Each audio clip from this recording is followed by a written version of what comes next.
Wahai bangsa Aceh, bangsa yang dilebengah, jika buha balik penjajah.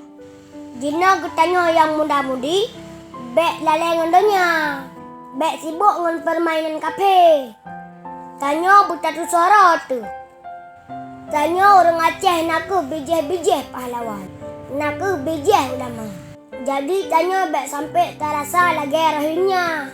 Bek sampai tanya yang po nanggra, jutku lamit gop dalam nanggra kaya. Nikalan nasib rahimnya orangnya.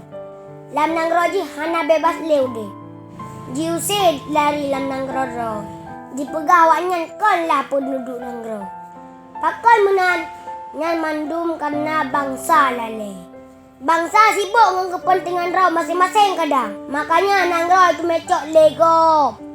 Gara-gara generasi kabangai, kaji pula lele kafe. Maka watek kabangai generasi hingga hanale yang jik pegahaba. Hanale yang jik rebut nanggra.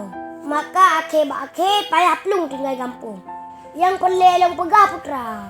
Nyobek salah ngufum. Bek untuk kerana pegah boceh yu bela rohinya.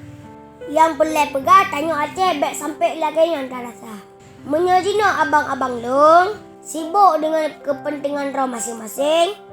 Anak-anak fikir ke nanggra, kamu yang ubu-ubunya akan merasa masalah dengan pemirsa. Kini bayangkan nak sedih nah. Seandainya sabah urus hingga generasi Aceh yang lagi kan. Kau yang tak perlu nak so terima. Maka Jino tanya bercarang. Bertaturi politik musuh yang dinak pancu bangsa Aceh. Jino katrang-trang tekalan. Berbagai macam tuduhan terhadap Aceh.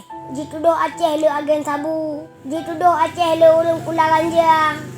Tujuannya nyan aku untuk jipubro Aceh bak matadonya pemirsa. Dekedi sabah saat Aceh diperang. Maka Aceh yak baikna setulung. Contoh yang ke lagi rahimnya orangnya. Satu yang pegang skenario Pubro Aceh. Naku urang-urang yang ingin pancu Aceh. Hae ji perang bude maka ji perang dengan cara halu. Tepsai ke Aceh awak ji perang bude. Tapi han masing. Maka jino ji perang secara lagian.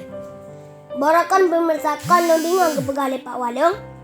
Watai tajak ulu Aceh. Watai ditanyong dari paneh. Watai tak pegang dari Aceh je hormat lego. Jino kadang-kadang pemirsakan. Watai tak pegang draw dari Aceh. Pegang lego. Kai pekabe. Sang kenu hana muliale Aceh bak matadonya. Maka generasi Aceh baik tengut. Bercarang ilmu dunia dan ilmu akhirat. Baik sampai tanya bungak sabe-sabe. Baik ipasot ilang jokin lego. Mupo pemirsa. Nyangku pesan dari lo. Sekian. Assalamualaikum warahmatullahi wabarakatuh.